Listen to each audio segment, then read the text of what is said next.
Judson here. I'm on today. It's a beautiful Saturday afternoon. It snowed most of last night and it's melting most of today.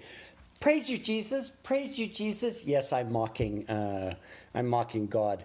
But that's been my want over the years. I was raised by a woman who was ultra staunch Catholic, and it was just so bloody funny to take and grow up with my mom, because she was born in 1926. So by the time the war ended, she was getting her nursing degree, and just a tough, no nonsense broad that just was like. I had four sisters. Well, I still have four sisters and one brother, so there were six of us, and it was pretty freaking hilarious to be raised by my mom. But I'm kind of going to be rambling a little bit here in this post, and the reason why is, I have a meditation that I wanted to do with everybody, and the more I went through the meditation, the more I was like, people are so full of excuses. They're barely able to sit, and that was what the title of this post is how do you sit at home with all this time on your hands? And, when most people can't even stand, they're coming to realize it's like, oh my God, I can't even stand to be in the same house with myself right now. And let alone, it's like, how do I look into, what's between these here? So I'll go back to 2008 when we had the stock market collapsed. I'm in Canada, so I had owned a company for 9 years, a photocopier company, and it really impacted. And I remember sitting in my office on numerous occasions by myself. I had separated from my former wife in 2006. I was a single dad. My kids wanted really nothing to do with their mother. And I was a single dad, just kind of to a 13-year-old and a very angry 13-year-old and a 17-year-old, and that's Keaton, who most of you know. And many evenings I would sit there, in my office, just kind of going, what the hell am I going to do? It's like, how do I continue the cash flow? How do I collect with some of these companies that aren't paying? I was sitting here reflecting on that. Just, this is about my third time that I'm doing this, where I'm inside, and for me, this is actually like, I don't mind this at all, because I'm okay with myself. I'm a 20+ year meditator, which means that, when things start to kind of, for me, possibly go a little bit sideways, or people get a little crazed or cranked or whatever, and it can potentially impact me, I just go to my breath, breathing in through my nose. And if you do that and you focus on your breath and let all the rest of the thoughts go, that's what has allowed me as a human being to take and create the level of peace, the level of calm, and the level of directedness that I have developed within myself over the years. And I have people, oh yeah, but Judd, you're just wired that way. You're just, what was it? Where did I write that? Some people may need to make contact with someone who speaks fluent squirrel. When Keaton said that, I just burst out laughing and went, holy shit, you're talking about 85% of the people that are at home in North America. Because, I've got family in the U.S. I've got two sisters in the U.S. I've got, family in Canada as well. But I also have other family in Seattle and Portland. And it's like, it's really freaking hilarious. Like, as Canadians, are you guys, as Americans, you guys are our cousins. You're like our freaking distant cousins, but no, I'm kidding. But you guys are like our cousins. We're like your cousins. You guys mock us and make fun of Canadians all the time in our igloos up here, and we make fun of you guys with your funny accents down in Dallas, Texas. So when Keaton said that to me, some people may need to make contact with someone who speaks fluent squirrel. It really, really, really, spoke to me about. I'm really good at being able to discipline myself, because I've been through this sort of thing before when I owned a business, and And when my former wife was really sick, it was just me. She went to bed for like, just go to bed, like with your depression, just like go and I looked after the boys, and I looked after the house, and I paid all the bills and paid the mortgage and bought the groceries and did stuff with my kids. And so, one of the things that I want to bring up here is like, what's going to move the needle for you? What is going to move the needle for you to have your life on an emotional, spiritual level? Because that's where it all stems from. I mean, like I know people, and I still know people that have a lot of money, and he's not so much a good friend anymore, but I've known him over the years, and he has taken to drink. He likes to drink. It's like, I don't know if he likes to drink, but it's maybe to cover something up but he's got so much money. He's got property all over the States. He's got property all over Canada. And I love you too, buddy. Love you too, Brody. And he's got businesses all over the place in the U.S. and in Canada. And one thing that he doesn't have is he doesn't have a spiritual connection with himself. So, how are you going to move the needle so that you start to develop a spiritual connection with yourself? And one of the ways was what I just shared before, where it's like, start to focus on your breath. As a matter of fact, in one of the groups I'm in, a lady's just really freaked out right now. And she's like, how do I, get in touch with, and everybody's offering her, go for a run, lift weights, do yoga, and not one person said, focus on your breathing. There's a wonderful man that I don't know, but I know of him because I've been following him for the 20 plus years. Well, I've been a meditator for 20 plus years, but I've known him and followed him for 15 years, and his name is Thich Nhat Hanh. He's a Zen Buddhist monk from Vietnam who has his main complex is in Plum Tree Village in France, but he's got locations in Canada and the US and in Australia and so on. And whenever anybody asks me to teach them how to meditate, I just go, no, I will give you, follow Thich Nhat Hanh. He talks about breathing, he talks about your breath, and he talks about how the breath will connect your physical part of your body with your spiritual part of your mind. And it works. And I shared a little bit of it before. When you breathe in, feeling the coolness at the tip of your nose. Most people can't do that. Then breathe in and feel your stomach expand.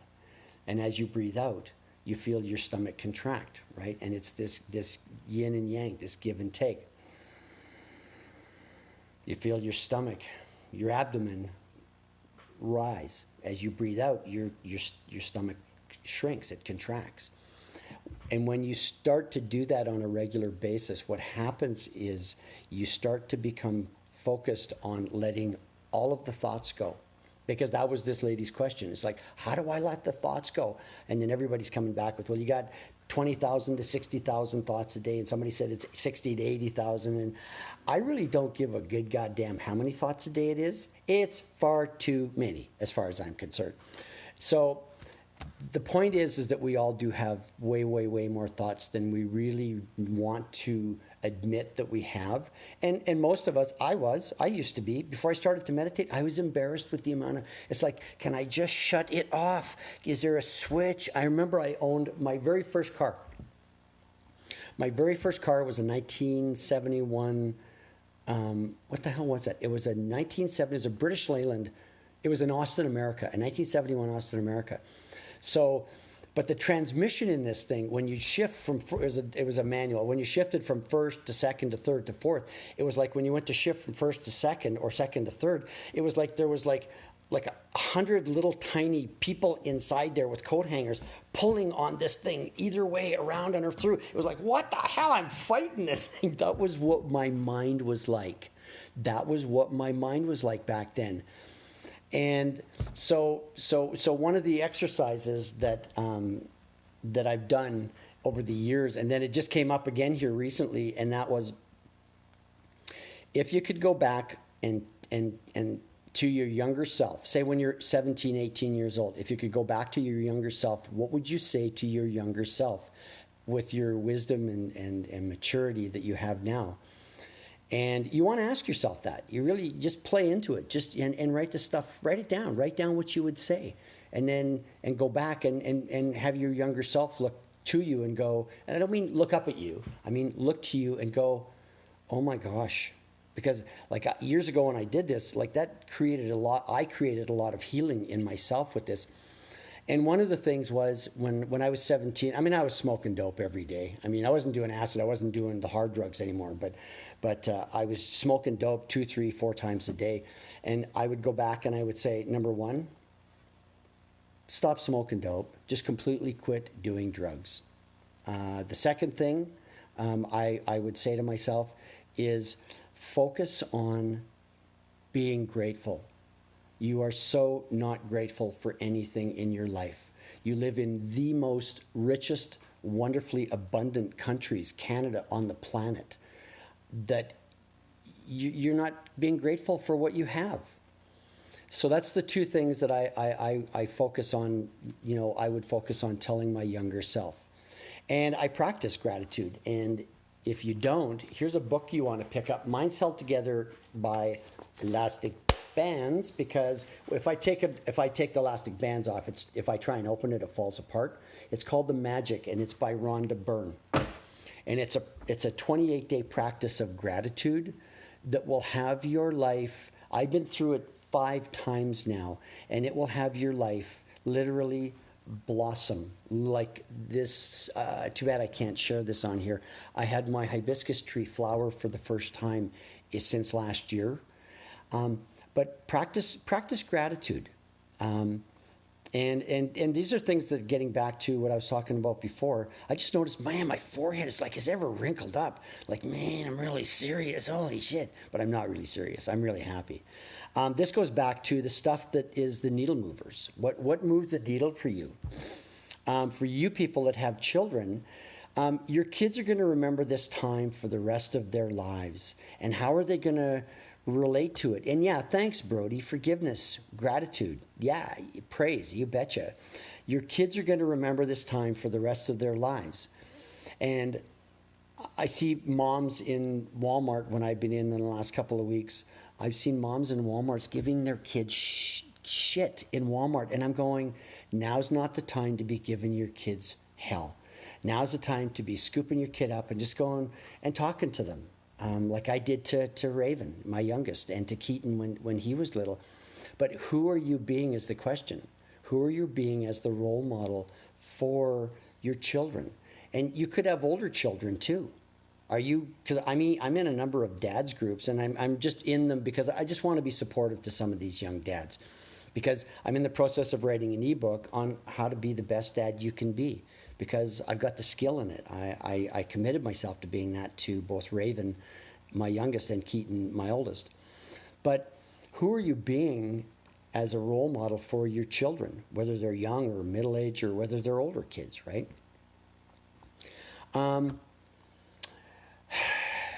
Getting back to I've got a bunch of notes here.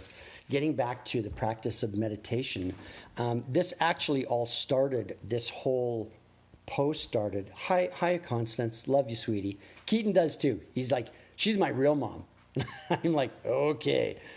But getting back to this, this all started the other day when Keaton was on his way home, and I was going to start preparing dinner. And as I was cutting the vegetables up, it's the very first Buddhist practice is the practice of your breath, of being focused on your breath, understanding that your breath connects you to your physicality, to your physical body. And as I think it's the 11th practice, is the practice of preparing your food and eating your food. And this whole thing started as I was preparing, I was cutting the mushrooms up, and I was just thinking about the mushrooms. They actually come from locally here. It's, without going into it, I was cutting the mushrooms up and thinking about the people that plant them, the people that grow them, the people that nurture them, the sunshine that actually they don't get any sunshine. These are all indoors. It's all done hydroponically. But then I was cutting the radishes up, and the radishes come out of the soil, and I was thinking about, this is a bit long-winded, but it's like the rain that comes off of the Pacific, and it evaporates, into clouds, and as the wind comes out of out of the west, it blows the clouds over top of California and British Columbia and Oregon and over into the plains that grow the vegetables, and I thought about the rain that comes down, and the farmers who have planted the radishes, and who have planted we had parsnips, and we had romaine lettuce, and it's like the rain that comes down on the seeds that are planted, and the vegetables grow up through the soil, and then the farmer that harvests these, yeah, thanks, bunches. That's it, exactly. Thanks, Constance. And then how they're, the whole way they're harvested, and the lovingness. I had part of my family were farmers. My Uncle Willard and my Auntie Dot, and used to go to their farm a lot. And the cattle that is raised with such loving care, and the horses that we rode, and the sheep we rode too. We rode sheep too. Yeah. Anyways, but it's like, as I'm cutting these vegetables up, it's a Buddhist practice of focusing, and you actually infuse your food, your vegetables, your fruits with energy as you are thinking about how they were grown, the loving kindness with which the farmers raised the vegetables, and then the people that took them to market, and then where we got them, and then brought them into our homes. So and this goes to I put down here, because I made fish. I baked fish. The fishermen who caught the tuna or the salmon, and the people who gutted the fish, and the people who packed it into tins, rinsed it all off and packed it into tins. The farmer who tilled the soil and laid the seeds and harvested the wheat that went into the bread that we make our tuna sandwiches with. So there's a whole piece about being mindful. There's the piece about how do you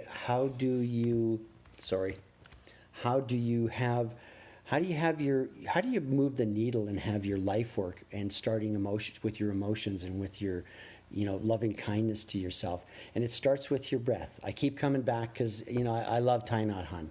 Thich Nhat Hanh is a Vietnamese monk, and he is, and I think I've spelt it on here, it's ThichNhatHan. But he speaks, and even when I got into meditation, back into an organized form of meditation back in 1997, with the Karma Kagyu, there's 4 schools of Buddhism, of which everybody's familiar with the Dalai Lama. That's the Nyingma Pa. There's Nyingma Pa. No, they're the Gelugpa. There's a Nyingma Pa. I was involved in the Karma Kagyu, and then there's a 4th one. But the meditating on your breath, just just sit 5 minutes a day, practice focusing on your breath, and you'll start to see over a period of time, like a month, a 2. It's like going to the gym. People go, I quit going to the gym at like 6 weeks because I didn't see any results. Everybody knows this that's on here. It's like, it's the guy, the woman, the man with the pickaxe, and they're like 3 feet from gold, and then they're 2 feet from gold, and then they're like 6 inches from gold. It's like being 6 weeks out, and it's like you're just about starting to see results, but you're not yet. 6 inches, 2 inches from gold, and you go, this isn't working. I quit. I'm going to go do something else. Meditation is very much like that. I was 8 months of Lama La Chubsan Chio, Sanjay La Chubsan Chio, Gendon La Chubsan Chio. I forget the 4th one now. It's I take refuge in the Buddha, I take refuge in the Lama, I take refuge in my Sangha, and I take refuge in my friends and helpers on the way. And back then we were saying it in Tibetan. So I had to learn that. Now they all do it in English, which is cool too. But it's like it took me 8 months before, like, I'm sitting there in the lotus position and I'm not doing it right. My breath is wrong. I'm not. My ass itches. My nose. I gotta scratch my nose. It's like all of the stuff that anybody that's ever done long-term meditation, until finally it's like one day it just goes click.